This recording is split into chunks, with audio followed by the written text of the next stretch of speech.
네, 반갑습니다. 이제 다음 주면 부처님 오신 날이 다가오니까 그 때를 알고 이렇게 아주 아름답게 꽃들이 많이 피어 있는데 이렇게 아직 좀 우리 공사 뒷마무리가 좀 덜 돼서 아마 이번 주면은 이제 여기 1차 공사는 다 끝납니다. 그래서 이제 다음 주면 부처님 오신 날에는 우리 백상홀에서 점심 공양을 같이 하실 수가 있을 것 같고요. 네, 그 다음 주부터는 이제 우리 법당 이제 공사를 해서 저쪽 그 백상홀에서 법회나 기도를 좀 당분간은 해야 될 것 같습니다. 우리 제일기도 끝나고 계속 점심 공양을 못 드려서 계속 마음이 좀 쓰였는데 죄송스럽고 했는데 이제 다음 제일부터는 공양을 제대로 이제 드릴 수 있을 것 같아서 다행입니다. 오늘 이제 천수경 지난 시간에 이제 개수관음 대비주 말씀을 드렸고요. 관세음보살님의 대비주에 대한 의미, 또 수행이라는 것에 대한 의미에 대해서 말씀을 드렸고, 그 다음에 나오는 것이 이제 원력, 홍심, 상호신 이랍니다. 그 자비의 원력이 홍심, 아주 넓고 깊다. 원력이 넓고 깊고, 또 상호 또한 어떤 상호신, 상호의 어떤 몸이 아주 거룩하신 몸을 갖추고 있다. 즉 이제 30 이상 80종호라고 하는 거룩한 몸을 갖추고 있다. 이제 이런 그 뜻이죠. 불보살님은 우리 보살님은 이제 그 원력, 그 사홍서원이라고 하는 그 대비 원력, 일체 중생을 향한 어떤 원력과 발심을 가지고 있기 때문에 부처님, 보살님이 이제 되신 거죠. 그래서 관세음보살님이 관세음보살일 수 있는 이유, 그것은 원력이 아주 넓고 깊기 때문이다. 그래서 아주 넓고 광대한 원을 세우는 것이 이제 모든 수행자의 가장 핵심적인. 그래서 원력이 없는 사람은 불자라고 할 수도 없고 수행자라고 할 수도 없습니다. 내가 불자인가, 내가 수행자인가를 알려면 내가 원력이 있는지를 알아야 되고, 그 원력 가운데 가장 큰 원력은 그 깨달음에 대한 원력이죠. 즉 깨달음에 대한 원력이라는 것은 너무 거창하게 생각하실 필요 없고, 여러분들이 언젠가는 늙고 병들고 죽지 않겠습니까? 근데 이 늙고 병들고 죽는다라는 괴로움과 일상생활에서 우리가 느낄 수 있는 모든 괴로움, 사고팔고라고 하는 싫어하는 사람과 함께 하는 괴로움, 사랑하는 사람을 만나지 못하는 괴로움, 원하지만 얻지 못하는 괴로움, 뭐 이런 나라는 아상에서 오는 괴로움, 이 모든 괴로움들이 우리 인생에 있는데 이 괴로움을 나는 반드시 여의고 싶다, 괴로움을 끝내고 싶다 하는 게 깨달음에 대한 발심입니다. 그러니까 깨달음이라는 게 별도로 있는 것이 아니라 내가 가지고 있는 모든 괴로움이 완전히 소멸된 상태가 깨달음입니다. 그러니까 쉽게 말하면 거창하게 나는 깨달음을 얻고 말겠다 이런 발심을 세우려고 하면 너무 엄청난 것 같잖아요. 그러니까 그런 서원을 세울 필요가 없습니다. 왜냐하면 그게 고를 여의겠다라는 원력과 같은 것이기 때문에. 그러니까 아마 여기서 늙는 게 아무렇지도 않고 병드는 게 아무렇지도 않고 죽는 게 아무렇지도 않은 사람이라면 뭐 굳이 이렇게 발심을 할 필요가 없겠죠. 그런데 누구나 늙고 병들고 죽는 것 앞에서 고통스러울 수밖에 없습니다. 물론 아직 그 고통이 와닿지 않는 사람은 젊거나 병이 없이 건강하거나 아니면 아직 죽음이 내 문제가 아닌 것 같거나 뭐 크고 작은 괴로운 일들이 나에겐 아직 없고 그냥 좋은 일만 생기거나 그런 분들은 아직까지는 이런 대비 원력을 세우지 못할 수도 있겠죠. 그러나 누구나 고를 겪을 수밖에 없고, 그 고라는 것이 우리 삶에서 언젠가는 반드시 올 수밖에 없는, 필연적으로 정해져 있는, 반드시 정해져 있는 것이기 때문에 지금은 뭐 크게 괴롭지 않다 할지라도 사실은 지금 몸도 조금 건강하고 조금 쌩쌩할 때 공부라도 좀 할 수 있고 절에라도 나올 수 있고 법문이라도 들을 수 있을 때 이 공부를 해놔야 됩니다. 그래서 이 공부를 해놔야 이 공부 인연이 그야말로 이 원력이 무르익어서 원력의 씨앗을 뿌린 다음에 그 원력의 씨앗이 조금씩 싹트다가 어느 날 이제 깨달음의 열매가, 고의 소멸의 열매가 필 수가 있는 것이죠. 그래서 이렇게 원력을 세우는 게 중요한데, 아까 말씀드린 것처럼 가장 중요한 원력은 깨달음을 얻겠다라는 원력, 즉 고를 소멸하겠다라는 원력입니다. 그게 이제 성불도 하겠다는 이런 원력인데, 모든 보살님들이 가지고 있는, 여기서는 원력 홍심이라고 했는데 모든 보살님들이 가지고 있고 모든 그 대승불교에서 말하는 모든 수행자들이 반드시 갖추어야 할 원력, 홍심, 넓고 큰 원력이 보통 이제 크게 4가지가 있다 그럽니다. 우리 법회 때마다 항상 하죠. 중생을 다 건지겠다라는 원력. 이게 첫 번째 원력입니다. 근데 이제 그 중생에는 내 바깥에 있는 중생만 얘기하는 게 아니라 이제 이 나라는 중생이 가장 먼저죠. 그래서 중생을 다 건지겠다라는 원력을 탁 보고서 아, 저건 대승불교라서 저런가? 나는 뭐 사실 솔직히 말해서 나는 중생을 다 건질 마음은 별로 없고 나만 건지면 되지. 뭐 내 자식이나 내 가족이나 건지면 되지. 뭔 인체 중생을 내가 굳이 하나? 이렇게 생각해서 약간 거리감을 느끼는 분들도 혹시나 계실지 모르겠는데, 나라는 중생을 구제하는 게 곧 일체 중생을 구제하는 것과 똑같습니다. 왜냐하면 내가 바로 일체 중생과 똑같기 때문에 그래요. 이 겉에 드러난 이 껍데기 육신을 나라고 생각한다면 나 따로 중생 따로 있는 거잖아요. 근데 이 육신이 내가 아니라는 것이죠. 이 육신이 내가 아니라 육신 이면의 배경의 바탕으로 존재하는 본래 면목이라고 하는 참나라고 우리가 이름 붙인, 근데 그 참나의 특성은 무아인데, 이 참나라고 했던 무아라고 했던 주인공이라고 했던 본래 면목이라고 했던 완전히 고에 휩쓸리지 않는, 괴로움이 오고 가는 것에 전혀 휩쓸리지 않는 완전한 그 배경에, 그러니까 파도가 있을, 바다가 있을 때 그 파도는 아무리 치더라도 바다는 언제나 상관이 없듯이 밤에 어떤 꿈을 꾸더라도, 어떤 꿈이 의식에서 막 만들어내서 꾸더라도 꿈을 딱 깨고 보면은 아무 상관이 없잖아요. 부자가 된 꿈을 꿨든 가난한 꿈을 꿨든 꿈 깨고 나면 아무 상관이 없듯이 세상살이 그 어떤 크고 작은 괴로움에 아무 상관이 없어지는 그 존재가 바로 참나의 존재입니다. 진정한 나의 본질의 존재. 근데 그 진정한 나의 본질의 존재는 나 따로 여러분 따로가 아니라는 것이죠. 나에게 참나가 따로 있고 여러분에게 참나가 따로 있는 게 아니라 나와 여러분에게 있는 그 본질의 참나는 똑같다는 것이죠. 똑같다. 한 치의 차이도 없다. 완전 평등으로 똑같다. 그래서 내가 깨닫는다는 것은 곧 우주 전체가 일시에 한꺼번에 깨닫는다는 소리입니다.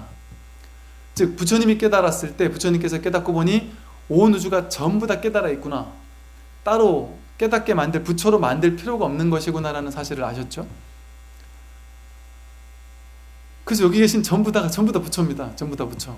단 한 명도 빠지지 않고. 근데 그 부처 자리에서는 여러분과 제가 전혀 차별이 없는 똑같은 하나라는 것이죠. 우리 어제 저녁반에서는 제가 그 말씀드렸는데 혹시나 뭐 여기 분 안 들으신 분들 계실 것 같아서, 그러면 그 부처가 뭐냐 도대체? 그 부처가 지금 내가 언제나 부처를 쓰고 있고 부처를 가지고 있고 내가 지금 부처라고 말씀을 하시는데 뭐가 도대체 내가 부처라는 얘기냐? 나는 지금 중생인데 왜 자꾸 나보고 부처라고 하느냐? 나는 부처 중생인데 이렇게 생각하시는데, 이 사실을 알려면 이제 첫 번째 선결과제가 하나 있는데 뭐냐 하면, 여러분들이 지금까지 부처가 뭐라고 알아왔던 모든 고정관념을 버려야 됩니다. 여러분들이 머릿속에 생각해 놓던 부처의 모양이 있잖아요. 부처의 상이 있잖아요. 그거는 진짜 부처가 아니라 내가 만들어낸 부처라는 모양입니다.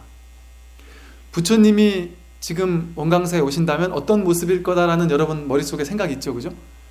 아주 자비로운 모습일 거고, 화도 안 내고 욕도 안 하고 뭐 맛있는 음식 막 골라 먹지도 않고, 뭐 여러분 머릿속에 막 이런 게 있어요. 혹은 깨달음을 얻는 순간, 내가 깨달음을 얻어 부처가 된다면, 혹은 내가 깨달음을 얻는다면 깨달음 얻는 순간에 나는 갑자기 내가 막 엄청난 환희심에 젖어들 것이고, 우주가 갑자기 하나 되는 어떤 감동에 빠질 것이고, 날마다 막 그냥 행복하고 완전히 만족스러운 그런 충만감 속에 하루하루 늘 뭐 젖어들 것이고, 그러면서 내가 점점 몸에 병도 안 날 것이고, 아프지도 않을 것이고, 자식하고 싸우지도 않을 것이고, 자식이 게임할 때 어떻게 내가 말하면 될지에 대한 모든 지혜가 완벽하게 다 구족될 거라고 생각한다는 등, 뭐 이게 맞다 틀리다는 얘기가 아니라 자기 머릿속에 자기마다의 부처님에 대한 상이 있습니다. 깨달음에 대한 상이 있어요. 모양이 있어요.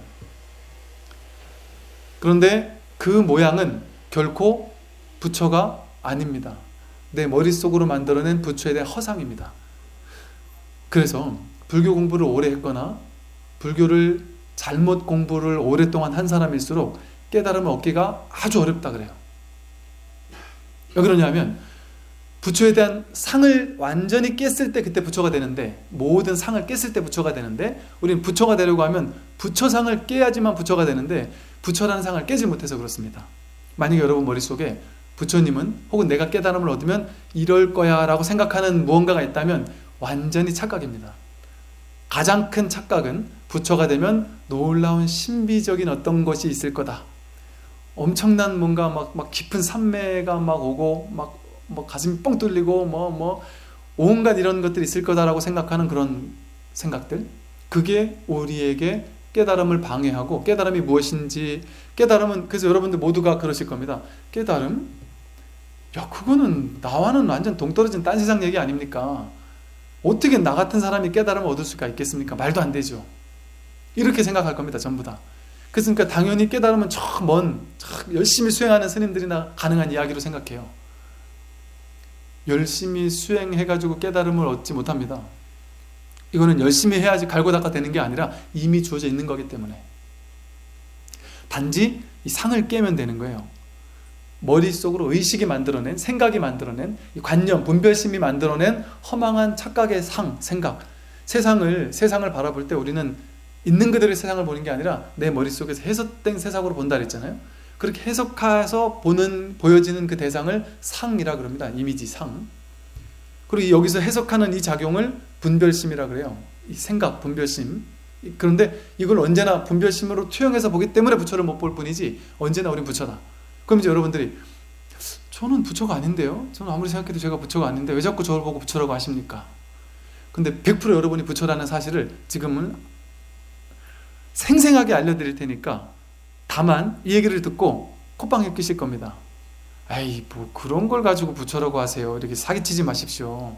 부처는 놀라운 대단한 뭔가 엄청난 것이고 막 신비적인 것이고 놀라운 깨달음이 부처이지, 딴 게 그런 별것도 아닌 걸 가지고 부처라고 하시면 스님이 뭐 공부 잘못하신 분 아닌가요? 이렇게 생각합니다. 이게 이제 5분 후에 일어날 일이에요.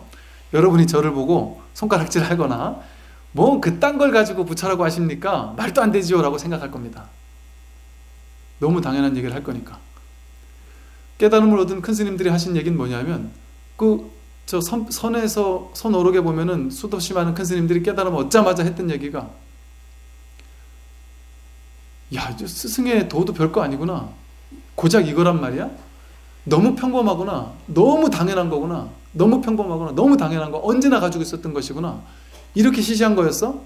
그러나 이렇게 이렇게 아무것도 아닌 것이지만 이렇게, 그러니까 두 가지 마음이 교차한다는 것이죠.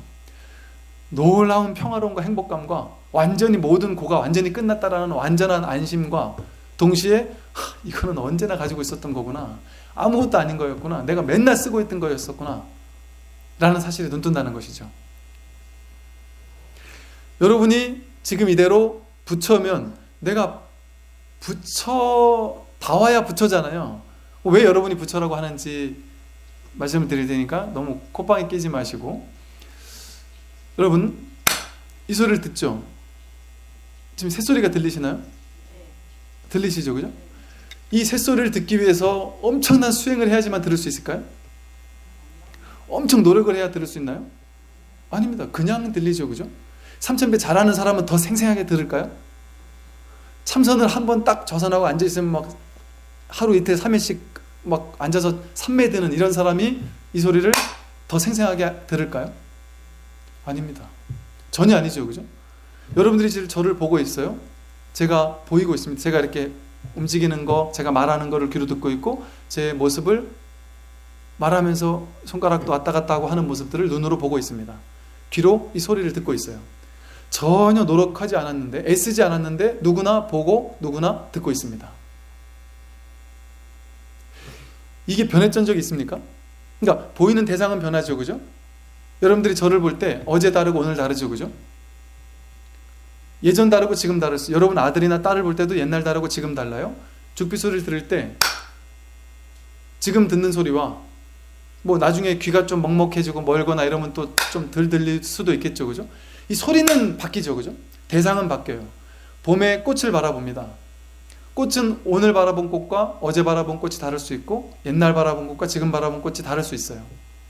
세상은 끊임없이 변해가서 보이는 대상을 따라가면 늘 바뀝니다. 그죠? 그게 재행무상이라 그러죠. 보이는 대상은 계속 바뀝니다.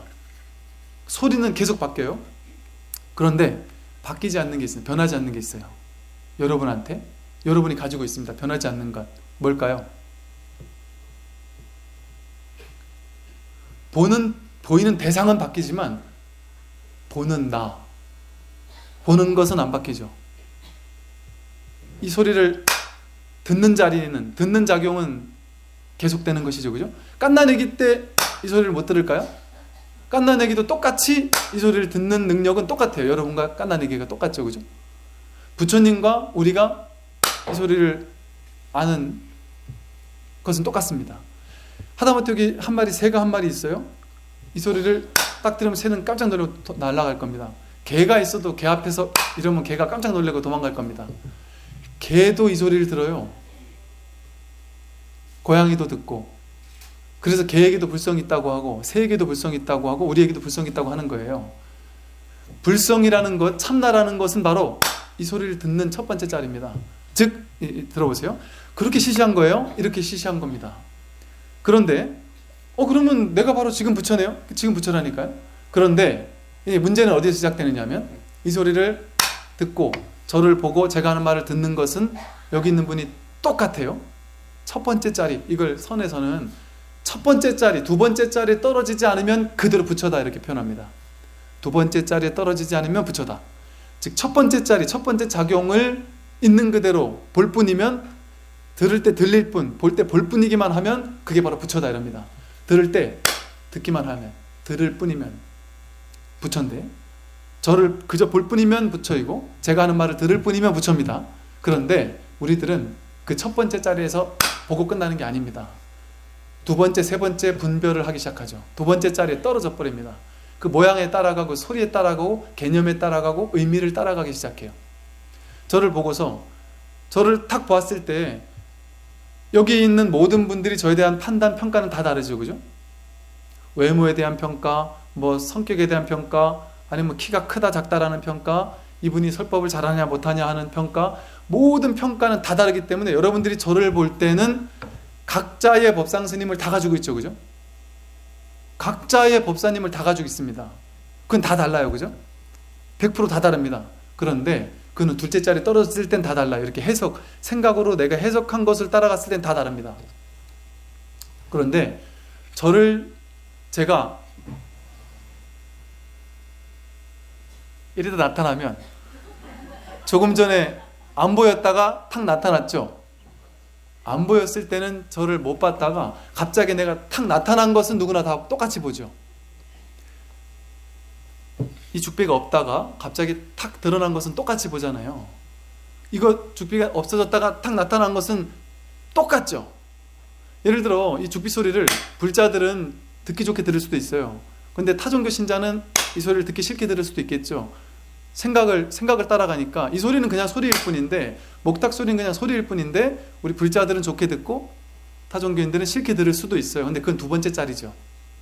이 소리를 듣는다는 것 자체는 좋다 싫다를 따라가기 전에, 이전에 소리가 들린다라는 것은 기독교 신자든 불교 신자든 새든 강아지든 고양이든 똑같이 듣잖아요. 제가 안 보였다가 갑자기 탁 나타났을 때 저를 첫 번째 자리에서 인지하는 것, 어떤 사람이 하나 딱 튀어나왔구나라고 아는 것, 그것은 여러분이 다 같습니까? 다릅니까? 다 똑같죠. 즉 첫 번째 자리에서는 똑같습니다. 불성의 자리에서는 온 우주 전체가 한바탕으로 보인단 말이에요. 하나로 보입니다. 하나로 인지됩니다. 온 우주 전체가 하나, 그래서 이걸 하나의 부처, 일진법계, 하나의 진실된 법계라고 하고 일불승, 하나의 부처라고 합니다. 첫째 자리에서는 우리는 언제나 부처밖에 볼 수가 없어요. 보고 듣고 맛보고 느끼고 경험하고 생각하는 모든 것이 첫 번째 자리에서는 우리는 부처를 본단 말이죠. 그게 바로 부처의 작용이란 말이죠. 이걸 이제 뭐 초기 경전에서는 뭐 조금 의미가 다르기도 하지만, 뭐 첫 번째 화살은 누구나 맞는다. 근데 두 번째, 세 번째 화살을 가지고 막 생각을 굴린다라고도 하고, 생각이 일어나기 이전 자리라고도 합니다. 이 깨달음의 자리, 이걸 본래 자리, 본래 면목이라고 하잖아요. 본래 자리, 이 본래 자리를 생각이 일어나기 이전 짤이라고 합니다. 이 소리를 딱 듣자마자 생각이 일어나지 않는데 들음과 동시에 이게 죽비 소리구나. 제가 말을 할 때 제가 하는 말을요, 이럴 때 하고, 야 이럴 때 하고, 바냐 할 때 하고, 심경 할 때 하고, 다른 말을 하고 있죠, 그죠? 근데 똑같은 게 하나 있죠.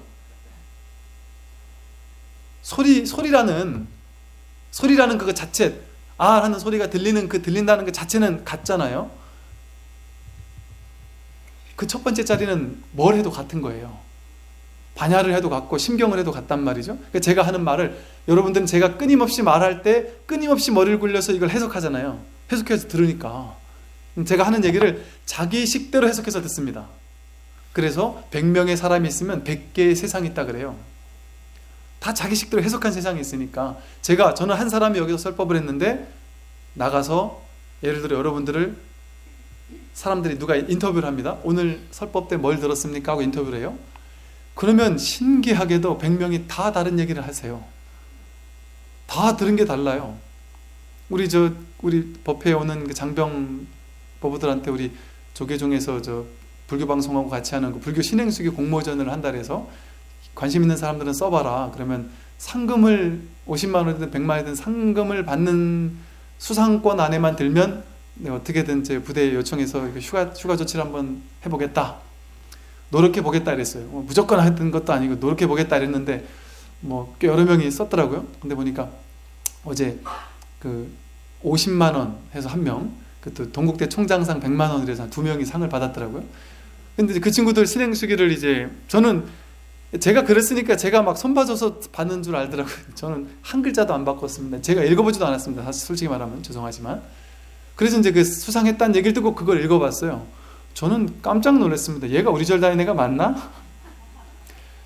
제가 여태까지 저한테 들었던 설법을 가지고 1월 달부터 법회 다니던 친구였던 것 같아요. 근데 제가 했던 설법을 가지고 자신이 군생활에서 일상생활에서 법문을 듣고 배우고 깨달았던 내용을 글로 써서 신행수기에 썼어요. 그런데 걔가 우리 주지 스님이 이렇게 말씀했습니다 하고 적은 내용이 중간중간에 나오는데 제가 한 60%는 내가 한 얘기가 분명히 맞는 것 같아요. 전체적인 뜻은. 한 50% 정도는 맞는 것 같은데 나머지 한 40~50%는 그냥 지 얘기를 적어놓은 거예요. 즉 자기 머릿속에서 해석된 제가 한 얘기를 자기가 머릿속에서 해석해서 스님은 이런 법문을 하셨지라고 스스로 확신을 가지고 적어놨더라고요. 스님이 그렇게 얘기하셨잖아요. 저는 그렇게 얘기한 적이 없는데 본인 머릿속에서 가지고 있던 온갖 생각들을 섞어가지고 이렇게 이해를 했더라고요. 그러니까 사람들은 전부 다 그렇게 이해를 하는 것이죠. 이럼으로써 이제 세상은 괴로움의 세상이 되기 시작합니다. 첫 번째 자리에서는 여러분들이 보세요. 제가 여러분에게 돈을 드립니다. 1,000원짜리를 드리는 것과 5만원짜리나 1억짜리 수표를 드리는 것과 여러분들이 받는 사람 입장에서는 엄청난 차이죠. 그죠? 엄청난 차이인데 첫째 자리에서 보면 어떨까요? 1,000원짜리 받는 것과 1억짜리 수표 받는 것이 첫 번째 자리에서는 어떨까요? 분별하기 이전에 종이 쪼가리에 뭔가 인쇄된 뭔가 여기에 10,000원이라고 써있든 100,000원이라고 써있든 1억이라고 써있든 써있는 것을 보고 1억이구나 아는 것은 벌써 둘째 자리죠. 해석한 겁니다. 벌써 그걸 가지고는 해석하기 시작한 거예요. 그냥 첫 번째 자리에서는 그냥 무언가가 그냥 내 앞에 턱 나타난 겁니다. 그게 첫째 자리예요. 첫째 자리에서는 부자와 가난한 게 다르지 않죠.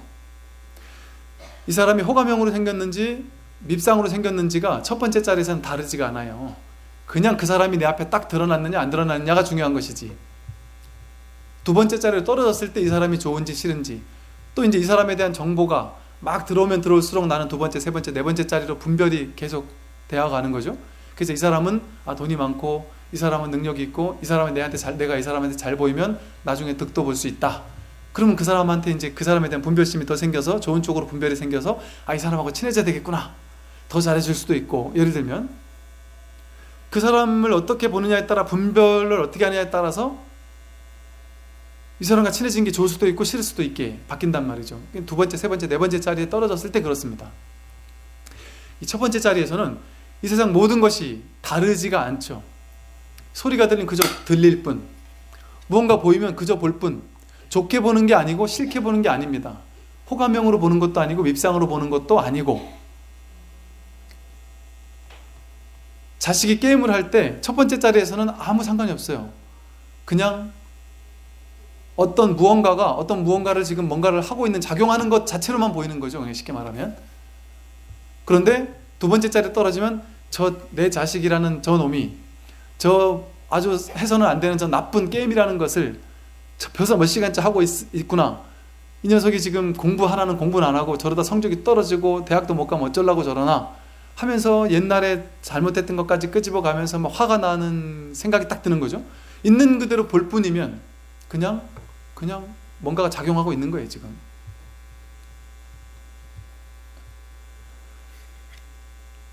이렇게 얘기하니까 뭔 소리 하는 거지 도대체? 우리는 이처럼 이 첫 번째 자리에서 보고 듣는 것에는 아무 문제가 없어요. 그리고 이 보고 듣는 것을 누가 합니까? 눈이 하는 게 아닙니다. 눈이 하는 게 아니에요. 그럼 보면은 100% 모든 사람이 보는 건 똑같이 봐야 되잖아요. 근데 어떤 사람은 봤는데 본 줄 모르죠. 손에 들고 뭘 찾는 사람도 있잖아요. 분명히 나는 이 방에서 뭘 찾는다고 한참 뒤져 찾았는데 바로 앞에 있는데도 그걸 못 보는 경우 있잖아요. 눈이 버젓이 뜨고 있었는데도 못 보는 게 있습니다. 눈이 있다고 무조건 보는 건 아니에요. 인연이 닿아야지만 보거든요. 강가에 가면은 수석 전문가들은 돌만 보인다 그러더라고요. 저희 아버지는 토건사를 하셨는데 강에 가도 이렇게 즐겁게 노시질 않고 흙만 보시면서 이 흙이 참 좋다. 그래서 맨날 그 흙만 보시고 자기의 업대로 보이거든요. 업대로 보이거든요. 그러니까 첫 번째 자리에서 보는 그 자체는 똑같은데 두 번째 자리, 세 번째 자리 떨어질수록 자기가 보고 싶은 것만을 보는 겁니다. 그러니까 있는 그대로를 있는 그대로 보지 못하고 자기가 해석한 대로, 자기가 왜곡한 대로 자기만의 세상으로 세상을 딱 바라보는 것이죠. 자기만의 색안경을 가지고. 그래서 세상이 똑같은 세상이라고 생각하지만 결코 이 세상은 같은 세상이 아닙니다. 우리가 보는 100명, 1000명이 보는 1000가지, 100가지 세상이 다 따로따로 존재하죠. 그래서 어떤 사람은 똑같은 일이 벌어졌는데 너무 크게 괴로워하고 어떤 사람은 똑같은 일이 벌어졌는데 너무 크게 행복해하죠. 이거는 뭐 취향이나 좋고 그르고를 떠나서 뭐 당장에 아주 그냥 쉬운 비유를 들어서 대통령이 탄핵이 됐다라는 사실 하나를 가지고 어떤 사람은 환호를 지르면서 축제를 벌이죠. 어떤 사람은 엉엉 울면서 괴로워하죠. 똑같은 사건을 보고 극단적으로 두 사람이 나뉩니다. 그게 왜 나뉘는 걸까요? 둘째 자리에서 자기 생각, 자기가 옳다고 생각하는 관념으로 세상을 걸러서 보기 때문에 그렇습니다. 스님이 설법하는 것을 어떤 사람은 정말 듣기 좋다, 정말 진리구나라고 들을 수도 있고 어떤 사람은 정말 예를 들어 아주 편협한 사람이나 편협한 타종교를 믿는 사람이라면 정말 듣기 싫고 정말 마군이나 어떤 그 마귀가 하는 말처럼 스님이 하는 법문을 들을 수도 있겠죠. 이처럼 내가 여러분들이 지금 여러분 인생에서 좋은 일이 있거나 싫은 일이 있거나 괴로운 일이 있거나 기쁜 일이 있거나 이 모든 것은 첫 번째 자리에서는 벌어질 수가 없는 일들입니다. 첫 번째 자리에서는 아무 일도 없어요. 그냥 볼 뿐, 그저 들을 뿐인데 두 번째 자리에 떨어졌을 때, 그 모양을 쫓아가게 됐을 때, 내 마음속에서 이 모양, 이미지, 형상을 그려서 그 상을 따라가게 됐을 때 문제가 생기기 시작합니다. 이미지, 모양을 그려놓고 상을 따라가게 되면 어떻게 되냐면 그 상을 대상으로 내 머릿속에서는 분별심, 그래서 상 따라가는, 이 생각 따라가는 것을 불교에서 뭐라고 하느냐면 전문 용어로는 식이라고 불러요. 육식, 6가지 식이라고. 보는 식, 안식, 보이는 데서 올라오는 식을 안식이라고, 들리는 데서 올라오는 생각을 이식이라고 하고, 이런 식으로 식이라고 하고, 이걸 우리가 편한 말로 분별심이라고 부릅니다. 이 식을 마음이라고도 하거든요. 근데 분별심이라고 불러요. 즉 왜 분별심이라고 부르느냐? 내 식대로 모양을 지어서 그것을, 대상을 받아들이는데 대상은 어떻다? 어떤 사람이 있어요. 그럼 그 사람 어때라고 물어보면 그 사람 좋아, 그 사람 별로야, 이렇게 생각하잖아요. 어떤 뭔가를 만들었는데 이게 어때 하면 그거 아름답고 예뻐. 어떤 사람은 그건 별론데 내 스타일 아니야, 이렇게 얘기를 한단 말이죠. 어떤 특정 옷 하나를 보고도 좋다 나쁘다라고 한단 말이죠. 근데 그것이 어떤 이렇게 그것 자체에 정해져 있는 게 아니라, 그 대상 자체에 그게 좋고 나쁘고가 정해져 있는 게 아니라 내 의식에서 어떻게 해석하느냐에 따라서 좋고 나쁜 게 분간이 되는 것일 뿐이죠. 어떤 사람의 스타일은 정말 이해가 안 되는데 그 사람은 그 스타일이 너무 마음에 들어서 그걸 하고 다니잖아요. 즉 우리는 대상을 바라볼 때 첫째 자리에서 보지 않고 두 번째, 세 번째, 네 번째 자리로 분별을 해서 보기 때문에 세상의 모든 대상들을 전부 다 자기 식대로 분별해서 좋은 거 나쁜 거 딱 분간해 놓습니다. 이걸 분별심이라고 그래요. 그래서 좋은 거는 더 가지고 싶어서 집착하고 더 취하고 싶어하고 싫은 것은 가지기 싫어서 밀쳐내려고 애쓰고 거부하려고 애쓰지 못해 안달합니다. 자식의 성적이 좋게 나오는 성적에 대해서 집착하는 사람은 자식이 좋은 성적을 받아오면 막 행복해가지고 좋아하는데 자식이 나쁜 성적을 받아오면 억장이 무너지고 막 괴롭고 이 녀석을 이렇게 해서 어떻게 하겠나고 너무너무 괴롭단 말이죠. 누구나 괴로울까요? 성적이 나쁘게 받아왔다고 해서 누구나 괴로울까요? 누구나 괴롭진 않습니다. 성적 공부에 진짜 연연하지 않는, 아예 어쩌면 아예 포기한 분들도 계실 수 있고요. 혹은 90점을 받아왔는데 너는 100점도 못 받고 뭐 하는 거냐면서 막 화를 낼 수도 있고, 맨날 5, 60점 맞던 사람이 90점 받았다고 너무 좋아할 수도 있죠. 즉 동일한 상황이 아닙니다. 내가 그것을 어떻게 해석하느냐에 따라서 달라지는 것이죠. 그래서 그렇게 분별심을 일으켜서 대상을 파악하니까 분별에 따라서 좋게 분별된 것은 집착하지 못해서 괴롭고 싫게 분별된 것은 버리지 못해서 괴로운, 그러니까 우리 삶에 괴로움이 생기는 겁니다. 첫 번째 자리에서는 괴로움이 생길 수가 없습니다. 두 번째 자리에서 일어나는 게 괴로움의 실상이에요.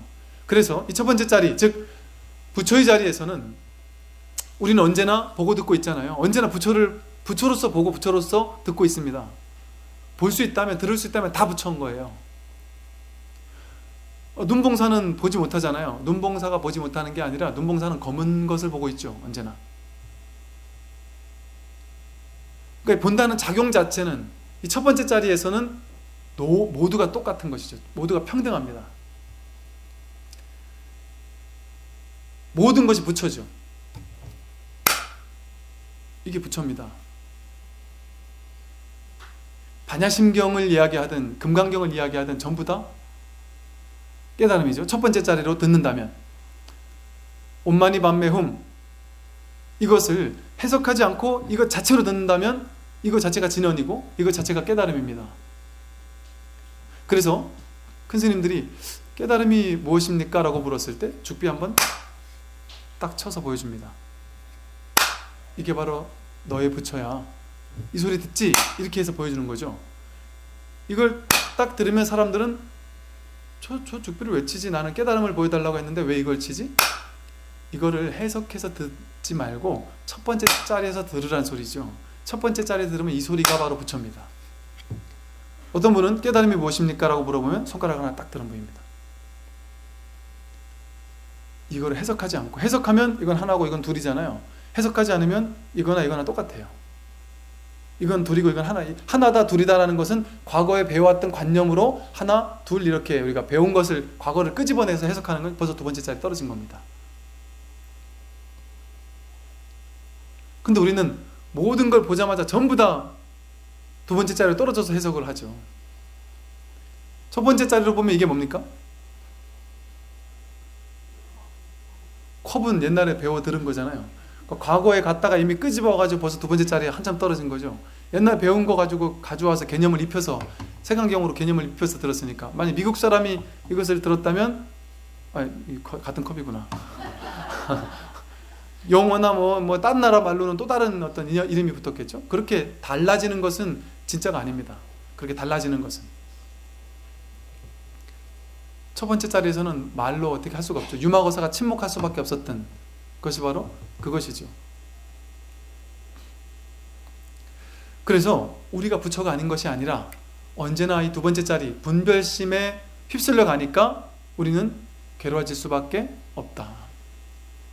그래서 그 두 번째 자리에 떨어지게 됐을 때 우리는 중생의 삶을 사는 것인데, 우리는 100% 중생으로 살죠. 100% 머릿속의 관념으로, 분별심으로만 세상을 투영해서 바라보고 삽니다. 세상을 있는 그대로 보지 않아요. 가끔가다 부처로서 있는 그대로 보기도 합니다. 어떤 게 그것과 흡사하냐면, 아침에 떠오르는 태양을 보면서 너무나도 장관인 어떤 모습을 보면서 와 하면서 말문이 콱 막혀버리고 그냥 그 자체를 해석하지 않고 딱 바라보게 되면서 와 하면서 생각이 딱 멎어버려요. 그러다가 잠시 뒤에 생각이 딱 개입돼 버리죠. 아차 집에 빨리 가야지. 아니면 야 옛날에 봤던 그 풍경보단 못한데? 이렇게 생각이 개입되면 벌써 두 번째 자리로 또 바로 휩쓸려 버리는 것이죠. 그래서 첫 번째 자리 떨어지면 모든 게 똑같습니다. 모든 소리가 똑같은 소리예요. 부처가 무엇입니까? A4 용지다. A4 용지가 부처라는 얘기가 아니라 A4 용지하고 말하는 이 A4 용지라고 말하는 이 소리를 들었잖아요. 이것이 부처라는 소리죠. 부처가 무엇입니까? 뜰 앞에 잣나무다. 뜰 앞에 이렇게 잣나무가 있을 때 제자가 와서 부처가 무엇입니까? 또 뜰 앞에 잣나무다. 뜰 앞에 잣나무를 따라가라는 얘기가 아니죠. 뜰 앞에 잣나무의 모양을 보고 아 저게 부처인가? 그럼 벌써 모양 따라간 거니까 두 번째 자리에 떨어진 거죠. 뜰 이렇게만 해도 법을 드러내 보여준 거예요. 뜰 앞에 잣나무 이건 거추장스러운 거죠. 그래서 금강경을 설법하는 스님들이 1분에서 금강경 법문은 끝났다 그러는데 더 선적으로 법문하는 스님들은 1분까지 갈 것도 없다. 여시하문 할 때 여시하문에서 끝났다고도 하고 어떤 스님은 여하면 끝났다 벌써. 어떤 스님은 여하고 말하려고 숨 한 번 딱 쉬면 벌써 끝났다. 법문이 끝났다. 그러니까 뜰 앞에 잣나무나 마삼근이나 무하거나 마른 똥막대기 하거나 똑같은 법이죠. 그 마른 똥막대기라는 모양을 쫓아가지 않고 뜰 앞에 잣나무라는 모양을 쫓아가지 않으면 컵 이것도 법이고요. 시계 이것도 법이고 아, 야, 전부 다 법을 드러내 보인다는 거죠. 첫 번째 자리에서는.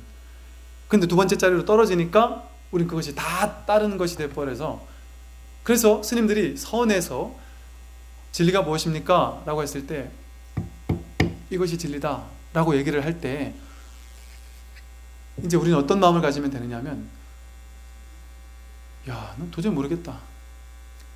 이 들리는 건 내 분명히 알지만 나는 이 들리는 것을 곧장 따라가서 두 번째 자리로만 자꾸 해석을 하니까 이게 완전한 이 소리를 그렇다고 해서 이 소리를 들었으니까 아 나도 그럼 지금 부처네? 난 이제 더 이상 수행할 필요도 없구나. 더 이상 공부할 필요도 없구나 하면 안 된다는 거죠. 완전히 평화로워지지 않았잖아요. 완전히 자유로워지지 않았잖아요. 계속해서 분별하잖아요. 분별을 따라가게 되잖아요. 그러니까 아직 부처가 아닌 겁니다. 그래서 이 법문을 계속 듣다 보면 어느 순간 이게 1년이든 2년이든 3년이든 빠른 사람은 몇 달이든 계속 듣다 보면 어느 순간 몰로 와닿는 때가 있다는 것이죠. 그걸 도노 견성이라고 합니다. 몰로 와닿는 때가 있다. 깨달음이 뭐냐? 이게 깨달음이다라고 얘기할 때 지금은 도저히 모르겠지만 몰로 와닿아서 하고 탁 깨닫는 순간이 있다는 것이죠. 근데 그것을 옛날에 선에서는 오래 걸린다고 안 그랬어요. 그러니 여러분들은 이제 10년, 20년, 30년 절에 계속 다니실 거잖아요. 그러니까 바른 법문만 들으면서 절에 다니면 저절로 공부가 되는 것이죠. 깨달음에 대한 공부가 저절로 익어갈 수가 있는 것이라는 거죠. 그래서 다시 이제 좀 돌아가서요. 이 보살님은 그 원력을 세우는데 그 첫 번째 원력이 바로 내가 깨달음을 얻는 겁니다. 내가 깨달음을 얻는 게 일체 중생이 깨달음을 얻는 것과 똑같았기 때문에 그래서 중생을 다 건지겠다라는 마음 그 다음에 중생을 다 건지려면 내 중생을 먼저 건져야 되고 내 중생을 먼저 건지려면 어떻게 해야 되냐면 번뇌를 끊어야 됩니다. 아까 말한 두 번째 자리로 세 번째 자리로 가는 것 그게 바로 번뇌입니다. 분별심이 바로 번뇌입니다. 온갖 올라오는 생각들이 바로 번뇌인 것이죠. 그래서 번뇌를 조복받는 것, 생각을 조복받는 것, 분별심, 식을 조복받는 것 이게 바로 불법입니다. 그럼 어떻게 해야 불법을 조복받을 수 있느냐? 식을 조복받을 수 있느냐? 번뇌를 다 끊을 수 있느냐? 방법은 없습니다. 방법이 있다고 하면 보세요. 여기 있는 사람이 저쪽으로 가려면 가는 방법이 필요하죠. 차를 타고 가든지 기차를 타고 가든지 걸어가든지 방법이 필요해요. 히말라야 정상으로 올라가려면 가는 길이 있어야 되고 그 길로 올라가는 방법이 필요해요. 그런데 정상에 도착한 사람은 방법이 필요합니까? 정상에 도착하는 방법이 필요하지 않아요. 여러분은 이미 부처이기 때문에 부처가 되는 방법은 없습니다. 그래서 큰 스님들이 하는 말씀이 뭐냐면요. 깨달음을 얻는 방법은 뭐냐? 없다. 뭐밖에 없느냐? 단 하나. 자기 마음속에 발심하는 것밖에 없다. 간절히 발심하는 것밖에 없다. 그리고 불법은 뭐냐 하면 불법은 간절한 발심을 가지고 내가 고를 해결하겠다라는 간절한 발심을 가지고 불법이 있는 곳을 자꾸 찾아가는 겁니다. 법문을 듣고 좋은 도반을 만나고 자꾸 절에 와서 가까이 하는 훈수파는 공부라 그래. 훈수파는 공부. 향내음이 날 때 향내음이 옆에 있는 사람이 저절로 그냥 향냄새를 맡는 것처럼 내 몸이 향내음으로 젖어드는 것처럼 불법에 저절로 젖어든다. 그래서 부처님 당시에 부처님께 계속 법문 들었던 사람들은 저절로 그냥 깨달은 겁니다. 어떻게? 언하대오. 법문 끝에 깨달았습니다. 법문 끝에. 법문 듣고 깨닫는 게 불법이었어요. 다른 방법이 있는 것이 아니다. 그래서 방법을 쫓으면 방법대로 가는 것밖에 없습니다. 근데 진짜 공부는, 그래서 진짜 큰 스님들은 방법을 강조하지 않아요. 결국에서 방법도 내려놔야 된다라고 해서 끊임없이 방법을 쳐주는 것을 한단 말이죠. 방편을 쳐주는 역할을 하십니다. 그게 진정한 스승이에요. 그래서 그러면 이러지도 못하고 저러지도 못하라는 말인가? 그냥 발심하고 간절한 마음만 있으면 되나? 간절한 마음만 있으면 되는데 우리는 습관적으로 간절한 마음이 있어도 분별심에 휩쓸려 가니까 자꾸 분별심을 휩쓸려 가지 않도록 바로잡아주는 법을 가까이 해야 되는 것이죠. 그래서 사홍서원의 이 원력홍심에 모든 깨달음의 방법이 다 들어가 있습니다. 중생을 다 건지고 나라는 중생을 건져야 되는데 그러려면 번뇌를 끊어야 돼요. 번뇌를 끊으려면 어떻게 되느냐? 번뇌를 끊겠다라는, 그래서 괴로움에서 벗어나겠다라고 하는 간절한 발심이 있어야 되고, 그러려면 방법이 없습니다. 그래서 굳이 방법이라고 얘기하면 바른 법을 찾아가는 거예요. 법문을 듣는 겁니다. 그래서 사홍선의 세 번째는 번뇌를 다 끊어오리다 다음에 법문을 다 배우오리다. 계속해서 법문을 듣는 겁니다. 그런데 이 법문을 들을 때 물론 나쁜 건 아니지만 내 근기가 거기밖에 안 되면 어쩔 수 없지만 낮은 수준의 기복적이고 뭐 이런 법문을 계속 들으면 그 수준에서 머물 수밖에 없잖아요. 어려워도 도저히 모르겠다 할지라도 분별심을 깨주는 법문을 자꾸 들어야 됩니다. 이해는 안 되지만, 왜 이해될 수가 없어요. 이해되는 거는 의식이 하는 작용이에요. 그러니까 야 오늘 스님 법문하신 게 나 오늘 이해가 싹싹 되고 정말 신난다. 이거는 불법을 제대로 공부를 못한 겁니다. 그냥 세속적인 방편으로만 이해한 거예요. 의식으로만 이해한 겁니다. 그래서 불교 공부를 잘하는 사람은 야 도대체 들어도 뭔 얘기인지 모르겠다. 아무것도 모르겠다. 진짜 도저히 모르겠다. 깜깜해서 아무것도 모르겠다. 이게 진짜 공부 잘하는 거예요. 그래서 숭상큰 스님께서 오직 모를 뿐 이랬습니다. 이 먹고 이게 부처라는데 도대체 이게 뭐냐? 내가 바로 부처라는데 이게 도대체 뭐지? 근데 난 도저히 모르겠다. 이게 부처란데 나는 이게 부처인지 난 도저히 모르겠다. 자꾸 생각만 올라가지 나는 부처인지 모르겠다 하는 게 진짜 공부입니다. 모르겠다 하는 게. 그러니까 불교 공부는 여러분들이 열등감을 느낄 필요가 없습니다. 공부 잘하는 사람보다 못한다는 열등감 느낄 필요 없고요. 절 열심히 잘하는 사람보다 열등감 느낄 필요가 없고요. 애써서 하는 게 아니니까. 모르기만 하면 되니까. 그래서요, 이 불교 공부를 출세간이라고 하죠. 세간의 공부는 열심히 해서 성취해야 됩니다. 근데 불법은 전혀 거꾸로입니다. 열심히 해서 성취하는 게 아니고 세상에서 아주 쓸모없다고 생각하는 것이 불교에서는 가장 큰 보배예요. 세상에서는 모르면 바보라고 하잖아요. 불법에서는 몰라야만 됩니다. 왜? 의식으로, 이 세간의 도구가 의식이거든요. 아르마리 분별심이거든요. 근데 출세간에 넘어가려면 이 식이 조복받아야, 의식이 딱 멈춰서야만 출세간의 깨달음이 딱 드러나는 겁니다. 그럼 어떻게 의식이 멈춰서느냐? 모르겠다. 나는 도저히 모르겠다. 모른다. 오직 모를 뿐. 숭산 스님이 오직 모를 뿐 이것을 화두로 끊임없이 오직 몰라야 된다. 그러다 보면 한 번에 모든 것을 아는 순간에 견성의 순간이 온다라고 하신 거죠. 오직 모를 뿐 하면 생각이 이러지도 못하고 저러지도 못해요. 방법도 없고 이렇게도 할 수 없고 저렇게도 할 수 없어요. 그나마 할 수 있는 건 뭐밖에 없느냐? 법문 듣는 거, 경전을 자꾸 보는 것, 모르지만 자꾸 보는 것. 경전은 봐봐야 몰라요. 봐서 이해되는 건 좋은 것이 아니고 이해가 안 되는 게 좋은 겁니다. 그래서 이해 안 되는 거 얼마나 쉬워요. 여러분들 제일 쉽잖아요. 이해 안 되니까 어차피 니도 모르고 나도 모른다. 그럼 나는 잘 가고 있는 거구나. 모르는 게 잘 가고 있는 거니까 필기할 필요도 없고 공부 열심히 할 필요가 없어요. 모르는 게 좋은 거니까. 이렇게 쉬운 게 불법입니다. 그런데 이 불법이 지금은 좀 당황스러워도 이걸 계속 듣다 보면 그래서 선에서 스님들이 뜰 앞에 잣나무라고 하고 뭐 죽비를 치고 이상한 짓을 하고 이게 법이라고 하고 그러셨구나. 이걸 난 도대체 알 수 없는 얘기를 하셨구나. 큰 스님들이 알 수 없는 얘기만 하잖아요. 아리송한 얘기만. 알 수 없는 얘기를 하는 이유가 의식이 이해하지 말라고. 동그라미를 그려놓고서 뭐 여기를 뭐라나 빠져나가도 안 되고 여기 있어도 안 된다. 어떻게 할래? 이렇게도 하고, 이 죽비를 가지고 죽비라고 해도 안 되고 죽비가 아니라고 해도 안 된다. 어떻게 할래? 답을 낼 수 없는 상황을 가르쳐주고 답을 내라 해요. 그러면 도저히 답을 낼 수 없는 상황이니까 생각이 딱 멈춰버리는 거죠. 나는 오케이, 난 안 된다. 난 못한다. 탁 나앉아버리는 겁니다. 의식이 딱 포기를 해버리는 거예요. 그때 진리가 드러난다는 겁니다. 그래서 법문을 다 들으오리다. 법문을 다 듣고 나면 불도를 다 이루오리다. 불도를 이루게 된단 말이죠. 이게 모든 불법의 핵심입니다. 법문 듣는 것, 번뇌를 끊기 위해 법문 듣는 것, 불법을 가까이 하는 것, 경전을 가까이 하고, 이게 가장 중요한 가르침이에요.